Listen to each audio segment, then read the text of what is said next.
Okay, everyone. I can understand Richard being late because he's picking out his clothes for tonight and everything.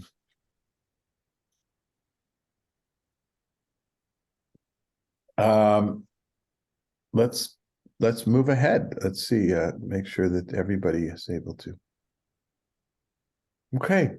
Um, who was it that paid attention last week? What happened? Oh, Richard, I think you said what happened to the to the tribal leaders, the 12, or somebody said that, and then Dan looked ahead. Well, we're ahead now, and we're going to see what seems to be almost a competing tradition. It's not exactly competing because that was in preparation of last week of crossing the Jordan, and this week is the actual crossing. But we're going to see that the tension between, is it the priests who are making it happen, or is it the with the ark, or is it the elders of each of the tribes? And then at the end we'll take a step back and say, so what after reading this, what are we left with? What are we left with after we get past the breakdown of how this text came into being, which I don't want to deal with too much, because in the end, what we are dealing with is the final text, the way it's reached us. Okay, then, Richard, because I know you're going to have trouble focusing today on all the excitement. What I'm referring to, Malka, and others, and Megan, is that we have a fundraiser this evening, and we're honoring Richard. And this is after years of me tormenting him in classes and having him being the butt of most of my jokes. Tonight we're gonna do it live and in person. No, we're gonna honor him. And so please go ahead, Richard. You get the first crack at it. So this is a roast tonight? I didn't realize that. Every day is a roast Oh. with you. When the entire nation had finished crossing the Jordan, God said to Joshua, "Select 12 individuals from among the people, one from each tribe, and instruct them as follows. Pick up 12 stones from the spot exactly in the middle of the Jordan where the priest's feet are standing. Take them along with you and deposit them in the place where you will spend the night." Now, if we wanted to, if we were really going to do this in a deeper way, we would have had the text from last week in front of us. And you remember somebody said, I think Richard, I'm pretty sure it was it, said, well, are they in the water? Are they not in the water? Just as they stepped in, something seemed to happen. There seems to be some tension here also. What is the action happening? Is it from the moment they go in the water, or are they in the middle of the water? I'll tell you what I'm left with is if they're in the middle of the water, it's kind of like all the talk about the splitting of the sea, where in the Midrash, where it didn't split until the first guy, Nachshon ben Amidav, went until it was up to his nostrils, and then they had to show some, they had to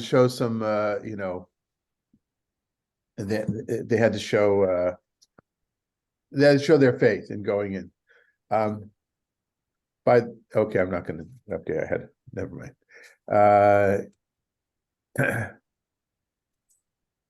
Just a moment, please. I don't like the word exactly.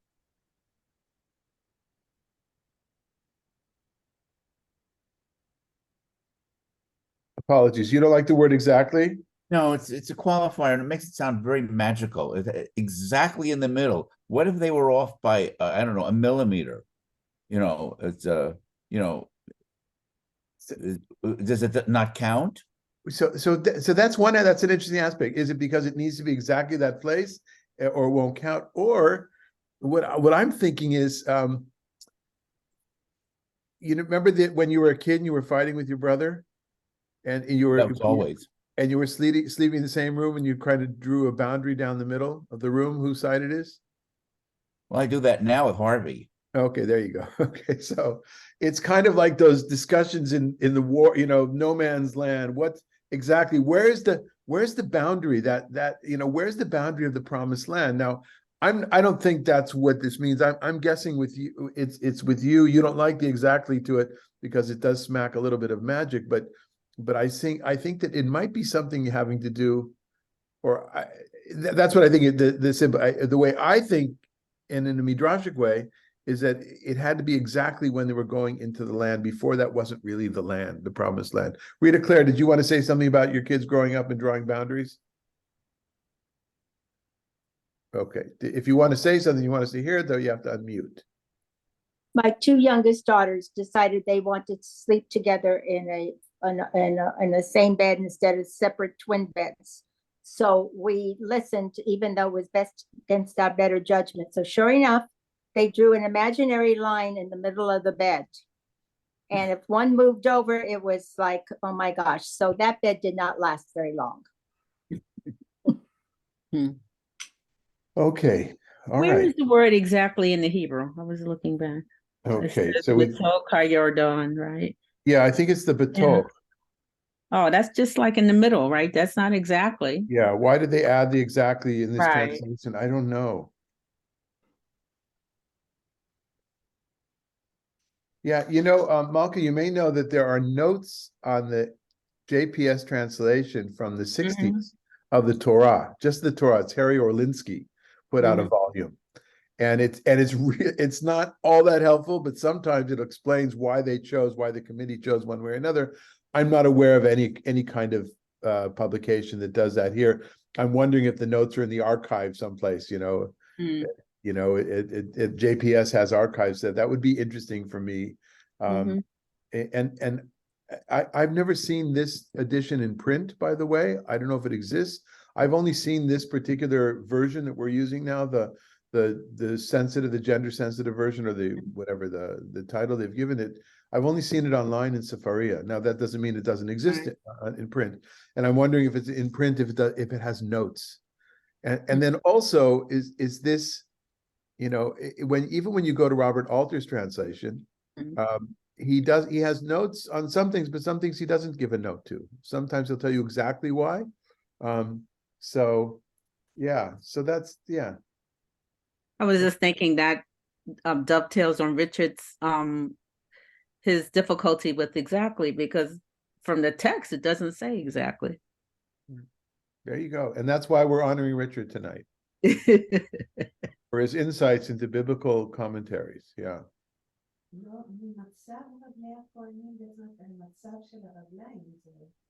So Sasha says mimatzav ragleya. It says no, because it says where the priest's feet are standing. That's matzav. Standing. Right. Matzav. Standing. You agree? She agrees. Okay. All right then. Good. So in any case, though, it's the 12 representatives of the tribes who are making this happen. And that includes, by the way, the Levites. It seems, it doesn't go through the list here, but it seems, as opposed to the two sons of Joseph having their own stance. It's hard to know, and I'm not sure it really matters so much. I think it's just, we take a step back again and we look at the text and, oh, this was a joint effort that could happen because all 12 tribes were represented. And that's going to be a theme in, not so much in Joshua, it's going to be a theme, of course, in Judges, right? Remember Judges, for those of us that study together, it's a story of many different, of different tribes doing different things. I've got to learn to phone off. Distracted. It's a busy day. I'm sorry. People are calling me about tonight. All right, focus. All right then. Yeah, in Joshua, it's an issue that not everybody is doing it together, and that again lies the foundation for the call of the people, the demand of the people for a king who will unite all the tribes. Did it really happen that way? We don't know, right? I suspect not exactly, but okay. So Amalka, why don't you go ahead and read the next section for us? Josh 4:7. Yeah. Joshua summoned the 12 men whom he had designated among the Israelites, one from each tribe. And Joshua said to them, walk up to the ark of the Eternal, your God, in the middle of the Jordan, and each one of you lift a stone onto your shoulder, corresponding to the number of tribes of Israel. This shall serve as a symbol among you. In time to come, when your children ask, what is the meaning of these stones for you? You shall tell them, the waters of the Jordan were cut off because of the ark of God's covenant. When it passed through the Jordan, the waters of the Jordan were cut off. And so these stones shall serve the people of Israel as a memorial for all time. Hey, so now we find out first of all, two things are converging here. There's the art, which is the priestly side of this, and the people themselves, and their conversion, this element of the story, bringing the two, what seem like disparate traditions, not contradictory, but not harmonious traditions, and bringing them together, which would lead me to believe this is the hand of a later hand in this. But regardless, it has that effect. It's bringing the art together with the leaders of the people, and it gives us one opening to something else that's going on as well. These particular stones, Richard, are in some ways magic stones. They're special stones. They're miraculous stones. And something is going to happen with them, which we're going to see right now, because this already becomes an oath. If you see in the Hebrew, on the second line, towards the end of the line, I bolden the word oath. It's a sign. Whenever there's a covenant, there's a sign. And the language that's used with the water here, so let me take that first, okay? Remind me to talk about the language, how the water, what happens with the water, to talk about, which is not reflected so much in the, well, maybe it is in the English, but less so, is that an oath, we have otot, right? We have otot for covenants that we know, right? The first covenant was with Noah. And what's the oath? What's the sign of the covenant with Noah? Rainbow. Rainbow. All right. Then the second covenant story we have is with Avram, and that oath is the Brit Milah, right? Is the circumcision. Shabbat. Shabbat itself becomes an oath, which is interesting because it's not physical; it's a timnal oath. Is there an oath with Pinchas? I don't remember. I don't think there's an oath. There's a brit, there's a covenant with Pinchas to be the top coin. And then, of course, there's the otot, umoftim, the signs, the miracles and signs and wonders of Egypt. And I think we're meant to think of all those things here, but from my mind, it's more about the tangible symbol of this covenant or this miracle, and it's mixed together. It's not just a covenant, but it's also with the miracle itself. And so the miracle is happening, but why do I say covenant? Why have I kept saying covenant? Because the word that's used for the water stopping and piling up is not the word that we had last week, the nade, that piling up of the water, that bundle of water, that pile of water. Anybody see the word that's used in Hebrew, for those that know Hebrew?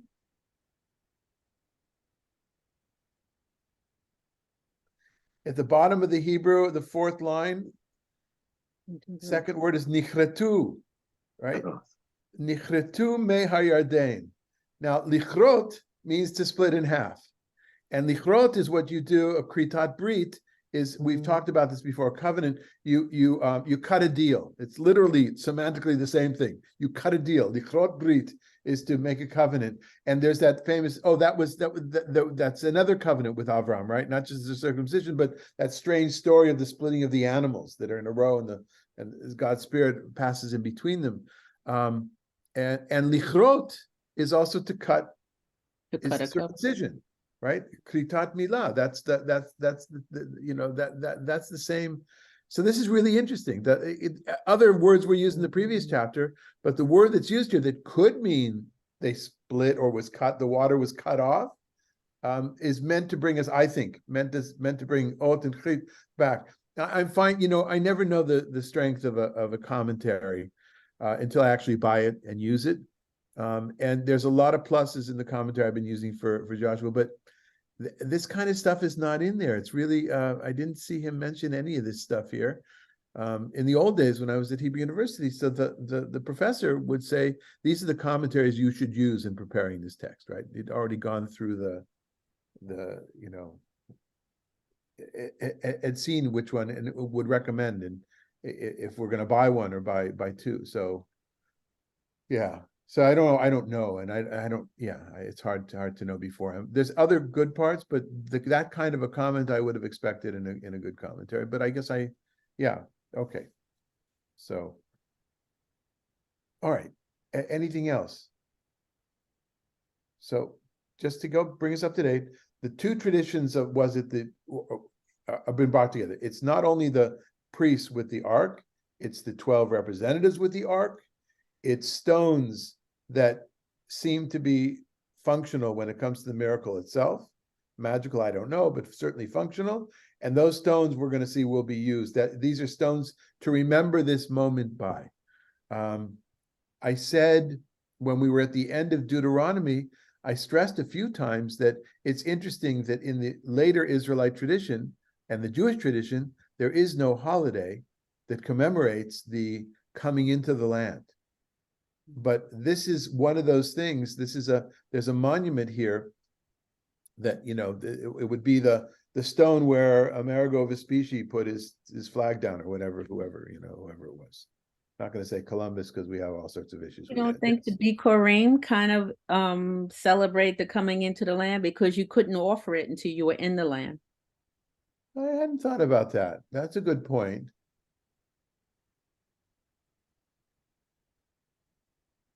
That's a good point. Although, Malka, it symbolizes your first harvest in the land. And so this, if we were splitting hairs here, I would say you would think in so many mythologies and foundation stories of nations, there's the first, Oscar the First, whoever, whatever, in the Nordic legends, the first one, well, I'm sure was not the first, but he's the first one who wrote the history and said he's the first, the man on the moon, the first man to step on the moon, all these first kind of things. Yeah, it seems to be a natural thing. And maybe our tradition is saying, don't take that stuff so seriously, because in the end, none of this stuff stayed practically that we know of, other than the remnants in these texts that echo that there was something going on. And we're going to talk more about this particular place in a second and what it meant in the problematics of, if you have a monument on the way into the land of Israel that says this, then we're going to talk about that problem in just a few minutes. Yes, Rita Claire.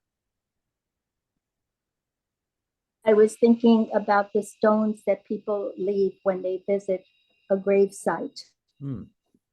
So why do people leave stone? In your understanding, when you have done it, when you've seen it, what is the message to you? I'm not asking the historical development. Well, I honestly didn't realize it because I don't do that very often, but I thought it was because that I guess the person who died would somehow know that someone came to visit them. All right, so that's good. So I purposely asked you in a way that would not, we could talk about the historia, what I think is the historical development of that particular custom, but what it means to you in your mind, whether you were told it or whether you see it, that's what I was interested in. So thank you, is that you want, it's like we want credit. It's kind of like we want credit for being there. We know deep down inside that the person, if the person has any existence, their soul, they can be in contact, or they can understand stuff without a stone being put on their grave, right? If they can already see the stone, they could probably already hear our prayers, right? We know, but we need, and this is my point, we need the physicality of it, right? We need. And so I think very much stone, and that's the development of the stone, the tombstone as well, from a Jewish point of view. That it's not a mandated in the Talmud. It's not what's mandated in the Talmud is to mark the graves so that Kohanim, priests, know not to walk there, because they're not allowed to intentionally become impure. So we don't. That's not really a thing in our community. But if we take, for instance, the newer cemetery at Forest Lawn, that new section that they built just a few years ago, I think there's a way for, perhaps, I'd have to check, but theoretically a Kohen could come and stand at a distance and not next to the grave. There's issues where there's trees over it. But you'll find with traditional people, if they come to a funeral, they'll stand outside on the road or the sidewalks that are distanced from the graves themselves. They won't. You can only come up to the grave if you're Orthodox, or some conservative Jews as well, if you're related in the immediate circle of the mourners. Then you can intentionally become impure by that. But that's the reason the Talmud gives for marking the graves. But of course, it's become something quite different, has it, with names and slogans, and not slogans, that's not the right word, but whatever the words that we put there. Yeah. So that's all part of this memory thing, that we need something tangible, remember. And it's like the tzitzit on the talit, on our garments, to remind us of this ongoing obligation we have to the world of mitzvot, of Torah and mitzvot. Anyone else?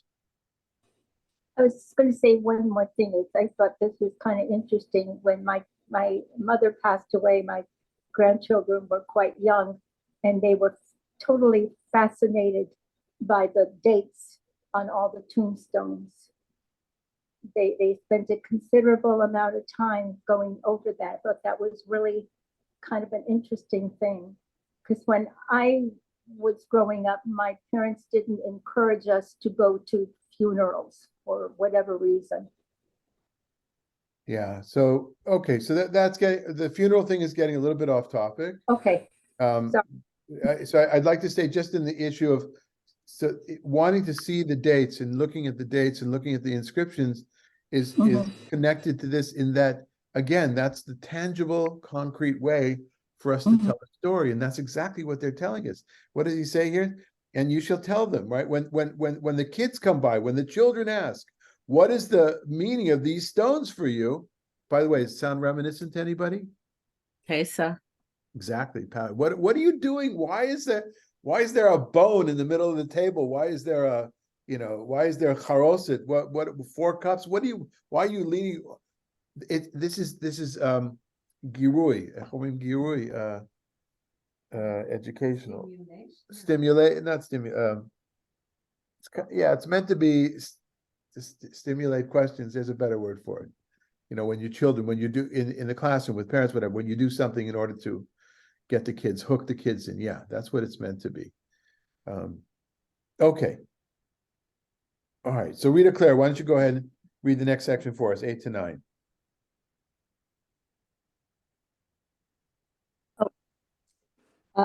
The Israelites did as Joshua ordered.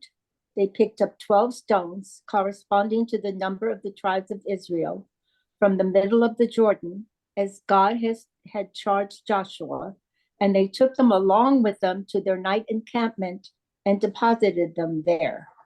Joshua also set up 12 stones in the middle of the Jordan, at the spot where the feet of the priests bearing the Ark of the Covenant had stood, and they have remained there to this day. This is kind of a, we use the term doublet when we have two versions of the same thing a little bit different. Usually it's I'm familiar with using the word when there's a text, you have two sections of the same, it happens in translations. For the Greek translation sometimes doesn't pick, or we have two different kinds of translations, one after the other. There's traditions doublet. I think this is a type of doublet as well. What do I mean by that? Is that everybody knew there was a story about the 12 stones. Everybody knew. Now, everybody knew that they were there to remind people of this story. Which exactly 12 stones are we talking about? Oh, this tour guide says it's over here, and this tour guide says it's over there. If you remember when we did in the Talmud, the section about miracles, and there was and I gave you 2 examples of Lot's wife, one that's in Jordan, present-day Jordan, one that's in the Israel side of the West Bank, but the Israel side of the Dead Sea, and also telling you that once there was a different one that fell down, and then they found another stone that looked, another salt pillar that looked like, if you look at it from a certain direction in a certain light, looked like a woman. And so that's what happened. When you've got a place that commemorates, people maybe not there. And I can't think of an example here in Coachella Valley, but there's got to be. It's got to be a place that claims to be the first especially in Palm Springs. Maybe that's why the word exactly was used. Maybe, yeah. Yeah, that's good. Yeah. This is exactly where Dean Martin got in an argument with Frank Sinatra. It was exactly at this bar stool, in this bar. No. You're thinking of you're thinking of Melvin's. It wasn't at this, Okay, so good. But now we get a really good thing, Richard. So this is for you, right? Okay. So one was like a portable exhibit. We've got the stones. We're going from town to town, showing you the actual stones. You can imagine that, right? These portable exhibits that probably exist in different places in the South. I imagine in the Bible Belt, with the portable exhibit of Noah's Ark or something. I know there's a Noah's Ark Park, but I don't know. No. like a Ringling Brothers circus that came to town with all the Kind of, symbols. yeah. Or the Havdil to differentiate some sort of commemoration of 9/11, of the Shoah, things, exhibits that move from place to place, right? The kind of thing that unfortunately we're going to see now. And it's important for us again to mention, we are at war. We're in a difficult time. Our study is in an effort to bring light into this world, to bring comfort to those of us who are gathered, as this evening will be as well, we hope. And to remember to tell the stories. Yeah, that you see that all over. Now I have to say, CNN is doing an amazing job. An amazing job. Who's the guy with the white hair who was in Israel for the first few weeks? No, not Wolf.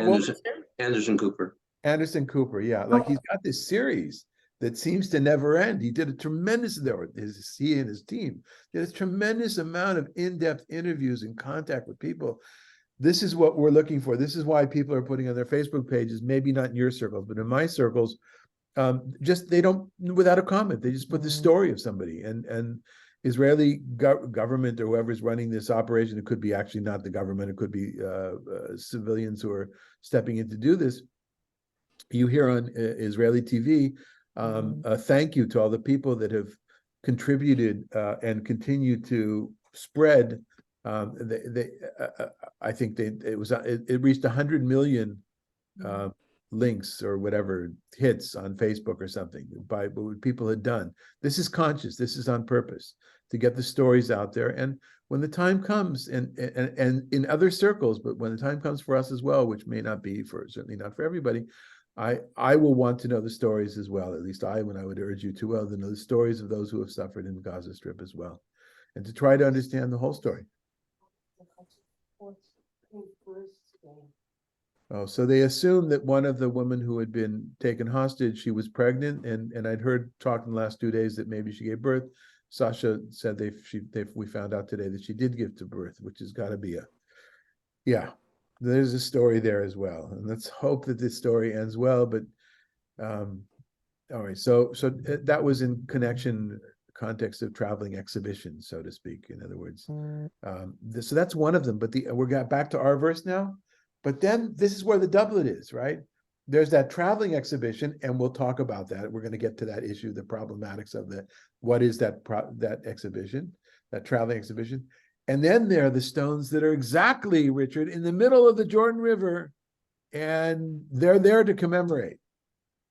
Even though nobody can see them because the water's covering them, we know they're there. And you can imagine the sign, the plaque on the side of the river that says, in exactly 9.5 feet from here, at a depth of whatever. Now, the Jordan River is not, I've told you before, is not a big river. Even in it was never a roaring river. It's certainly bigger than that it's been in modern times for various reasons, because water is siphoned off. But still, it's the story about it. It's not the reality. Both of these things are really good examples of how it's the story and not the reality when it was written, because one aspect of the reality, it's under the water. You can't see it. The other aspect of the reality, well, it's traveling. It's not in one place. Unless, of course, 3 dots we're going to talk about in a few minutes. Confusing, but I think we get the gist of it, right? Any other comments before we move on? Okay, Megan, verse 10, please. The priest who bore the ark remained standing in the middle of the Jordan until all the instructions that God had ordered Joshua to convey to the people had been carried out. And so the people speedily crossed over, just as Moses had assured Joshua in his charge to him. Right. So this is, again, it seems to be an alternate storyline, right? It's slightly alternate, right? We already have the stones and the guys, they've already come up. But in the meantime, schleppers with the ark, they're still in the middle of the water, right? Now they're not in the middle of the water there because the water is bent up, but they're still there. So even if we say this is the original story, it's like, the teacher who will open up the door for all the children to go through, or in an emergency, or even just to get, whatever it is. and the teacher stays opening the door until the teacher has made sure that there are no children left to go through the door. That would be my impromptu analogy right now. And but it does serve to bring our attention back. It's not just the ark. It's certainly not just the 12 representatives with the stones. It's the priests who are there to do it. Now I have a memory, and I don't know if it's because I misunderstood this story when I first read it, when I was probably a teenager, maybe before, or if it's in Chazal and I didn't really take the time. If it's in rabbinic literature, I didn't take the time to delve into it. I seem to remember that the stones, that this worked by stepping on particular stones. They were standing on the stones, and the ark was standing on the stones as well, which would be it's not just the stones themselves, it's the standing on the stones, and the ark is standing on the stones. I don't see that in the text here. I don't know if it's a invented understanding of mine as a child, as a young person, or if it's in rabbinic literature. Doesn't really change the fact that we have this multifaceted way of looking at how exactly the miracle occurred, by which venues did God cause. It was clear in the 10 plagues, and clear when Moses was leading the people through the Red Sea, that it was Moses together with God. And that little sliver of a tradition that one of the it took the tribes to go in the water first before it actually happened. But that's in all the miracles, it's Moses with his staff. Moses is doing something. Remember, he's touching his staff to sweeten the water, or Aaron with the staff. And so the medium of the miracle here, there seems to be a competition, or it's a joint project, however you wish to see it. Megan, go ahead, read the next section, 11:13. And when all the people finished crossing, the ark of God and the priests advanced to the head of the people. The Reubenites, the Gadites, and the half-tribe of Manasseh went across armed with a van of Israelites, as Moses had charged them. About 40,000 shock troops went across at God's behest to the steps of Jericho for battle. And we had that mentioned in the previous, right? Remember, it's the 2.5 tribes that they changed the narrative, that with a set narrative that was supposed to be that all the tribes move over the Jordan and inhabit the land west of the Jordan. And yet they came and said, we have flocks. That's in Numbers, right? We have flocks. We want to change the deal. And then Moses made a new deal with them. He cut a new deal with them, saying, okay, but your troops, you can leave the children and the women and the flocks on the other side of the Jordan, but the shock troops, you guys, you're going to be the commandos. You're going to be the head of you're going to be the first to fight. In other words, you're not just fighting the war, you're going to be in the shock troops. The term for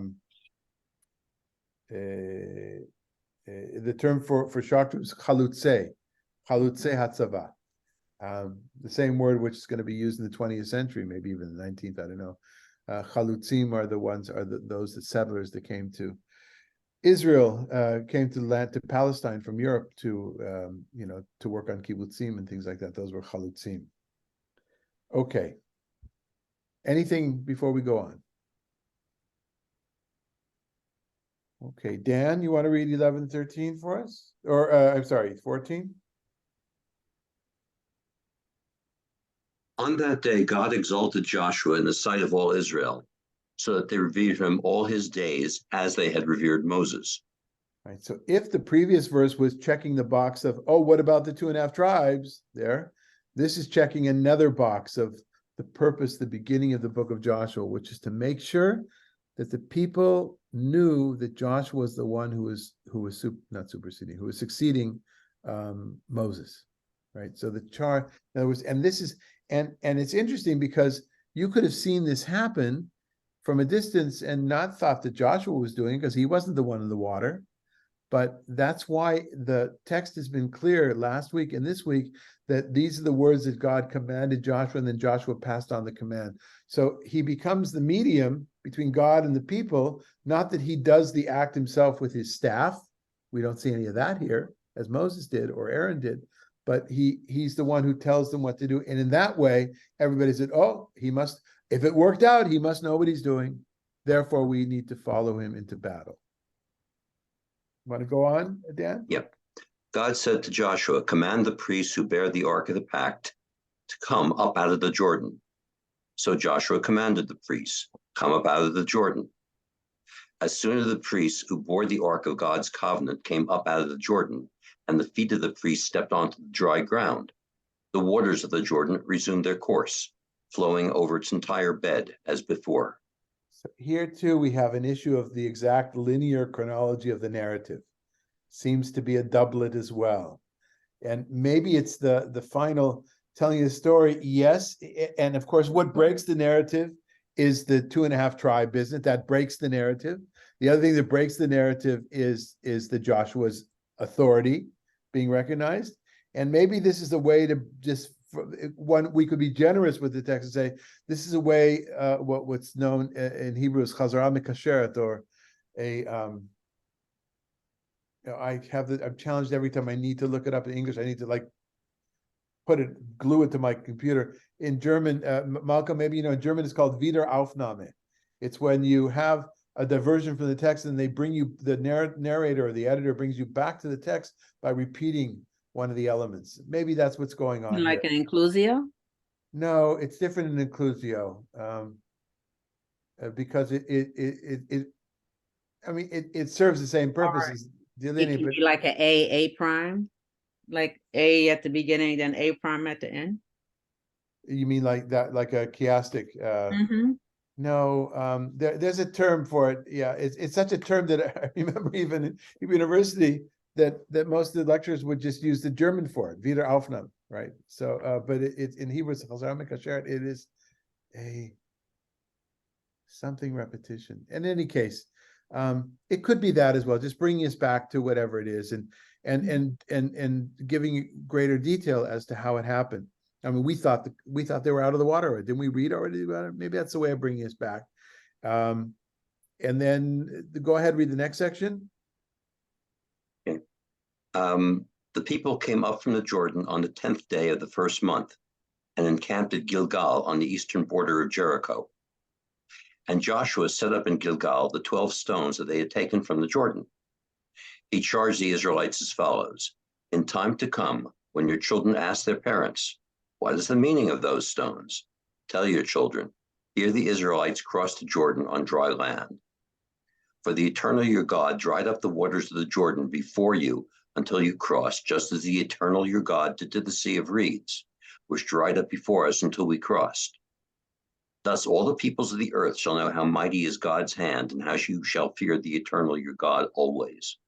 So greater detail of what we heard before, except for also this thing where setting up the place called Gilgal, which is the final topic of today's conversation. But before we get that though, does the date mean anything to anybody? It's just before Passover. Exactly, which would lead us to think, Malka, that perhaps Pesach was not only a holiday commemorating the exodus from Egypt, maybe it was also the holiday commemorating the entry into the Holy Land. And then with Shavuot, 7 weeks later, celebrating the first harvest in the Holy Land. All not necessarily reflecting reality. I don't think that if this was indeed reality, I don't think there would be growing wheat in that first 7 weeks. You think there's a war going on, but maybe that's that's part of it. But that element though, that element of Pesach has been kind of lost, right? Perhaps brought back in the 20th century with different illustrations, different additions to Haggadot that brought it back to, you know, to become something that is enlisted into the service of Zionism. I don't say that in a cynical way at all. I say that in a positive way. But for centuries though, when people were celebrating the Pesach, as we can tell just from the Haggadah and from the commentaries, I don't remember it being a holiday. It's the Exodus, because the people mostly celebrating were still in exile. That would be my guess, right? And that can only change when we go back. But those are, you know, Yeah. Anyway, things for us to think about as we go forward when we get to the we have some of those covenant texts coming up. We're not done with stones yet. We're not done with covenants and the commemoration / celebration of entering into the land. But we do have this issue of those traveling stones. So it's like, Richard, if it was the circus that you offered as an analogy, and at some point the drivers of the train or the carriages or whatever, the schleppers, whatever, they're just a little bit too old, right, Richard? It's time for them to retire. So they set up the circus in a permanent spot, right? And then they open up the Museum of Circuses or the Stadium of Circus, whatever it might be, if there's such an analogy. It's no longer a traveling show. And this would be an etiological tale of how Gilgal became a holy place. Now, Gilgal can mean a lot of things, right? Gilgal is, we use the word Galgal as a wheel, and I don't know the history of the etymology when words change so much, but a gal avanim is a pile of stones. A Gilgal is just a repetition of that same word that means it's something other than. So either it's a pile of stones or it's like Stonehenge. It's 12 stones around, and there's a lot of different. There's a ton of literature on this, a ton. And I'm only going to say I'm only going to go into it deeply in this one way today, and then others can explore it. You can find all sorts of studies on, even one about God's footprints, that they were meant to show God's footprint. Some really bizarre kinds of things, but this much is true. Look at the map below. This is a map of sites for Gilgal. Now, it's made up of archaeological evidence, and without going into detail, and scriptural evidence. So there's not just one Gilgal. If you look on the right-hand side of the river, see the Damia Bridge, that came up last week, I think, Gesher Adam. So it happens south of there, but probably north of Jericho. So in that section where it says Jordan River, around there, that would be my guess. So where did Joshua set this up? Well, one of those sites, Rumani, some of those sites are very distant from there. I mean, what's the distance? My guess would be it's 40 miles to the most distance, 50 miles to the most distance, but also up mountains. There's not flat land. So what's my point? There were multiple Gilgals. There were multiple that became holy temples. And I, every time I think of it, even though they weren't those large, I think of these. I was in Stonehenge when I was a kid, and I was totally blown away. If you've been to Stonehenge, you know what it's a very special place, and I think there's a lot of spiritual energy there as well that I didn't know how to define then. I would like to go back another time as an adult. But those places around the world, it seems to be a human kind of a thing. I don't know if it's everywhere in the world, but a lot of places around the world, there are stones that are set up in circles, right? I mean, though, and unless, of course, you have one huge stone like near Dan's house, and then you don't need to have the stones because that kind of outshines everybody else. So they're just copying the aliens who left crop circles, so they made them into stone. Or the aliens put them there. That's probably so. We just inherited people say that, right? We inherited the holy spots from aliens. How could the stones of Stonehenge get there, etc., all those kinds of things, the dolums, and different, I don't know, wherever you go in the world, but a lot of places in the world, we've been exposed or we've read about those kinds of places. And so what is my point? My point is, just because you have a place that in reality reminds you of something, it doesn't have to be that there's historical reality to what it's reminding you of, right?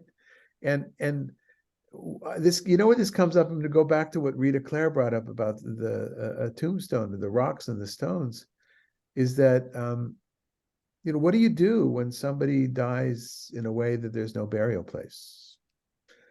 And those are issues that are coming up again now during the war. The remains, the charred remains, the remains that are identified in the labs, is taking them. It's still, that's why the death toll went down, because they presume many more were dead, but now they're finding how many horrible, horrible, horrible scenes. And so still in the Jewish tradition, especially in Israel, they want to bury. There's got to be a burial. So they just recently found out that it's not two, but it's three.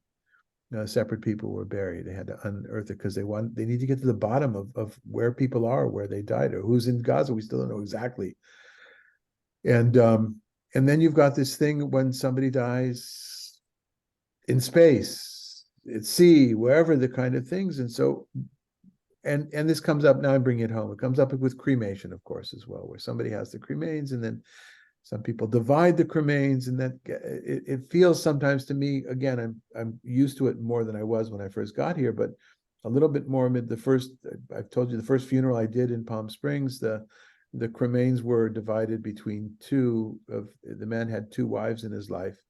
One died, and then he married another, and each one was for 30 years or something. It was like it was a long kind of thing, and we had two ceremonies back to back, one in Forest Lawn and the other one across the street at the older cemetery, where we divided. This kind of thing is, when people don't know, it's important to have a monument of sorts, and so the monuments here, because it was so important, there began to be multiple monuments for the same thing. So it's not just one monument.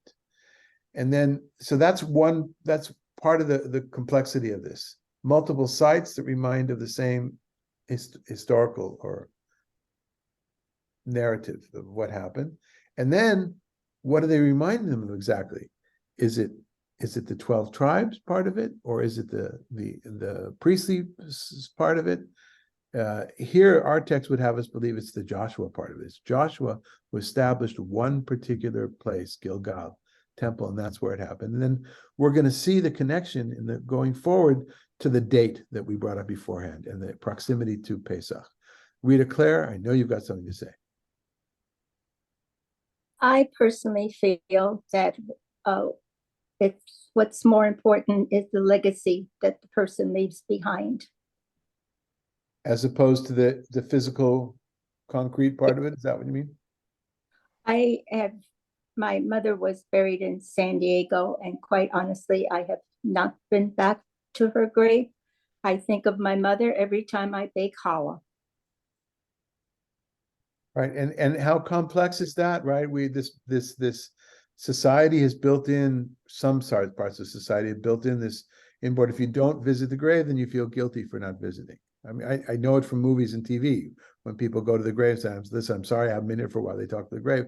I feel a little bit of it. I kind of fight against it with my own father of blessed memory, his grave. I love what you said, Rita Claire. There's just so many ways.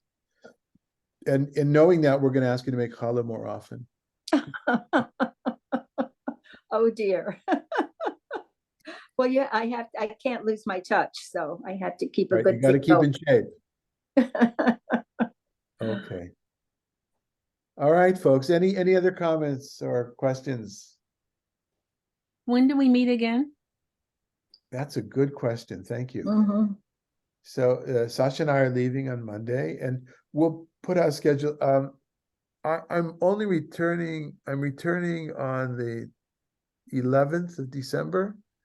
So whatever the Wednesday is after that, where it's the 13th or the 14th, something like that. Around then, that's probably when we'll meet again. Not probably, we will. I mean, I think it's the last day of Hanukkah, maybe. Is that possible? You have the candle lighting ceremony on the 14th at Gree. And yeah, at Gray, at Cafe Gray, but is that a Wednesday or a Thursday? I think that's a Thursday. Oh, so it's the day before. Yeah, we'll meet then. Okay, so in answer to your question, December. Yeah, I'll be away until the 10th or the 11th, something like that. The 11th, I see I'm fine, yeah. And then won't you still have jet lag though on the 13th? Yeah, but I you know that. You're a champion at handling jet lag. No, it's just that I don't mind falling asleep in front of you in the middle of teaching. Yeah, we're intimate. It's okay for me to fall asleep in front of you? Have you done that? I think maybe once you did that. A couple of times. Yeah. Okay, look at rabbis are used to it. It happens in synagogues all the time. There's not a But time. I'm a champion at that. I leave my eyes, keep my eyes open, so you think I'm awake. Ah, Or you wear your shades. Yeah, yeah. All right, everybody. So see some of you tomorrow, some of you tonight, some of you on Shabbat, and otherwise maybe a good day. Bye-bye.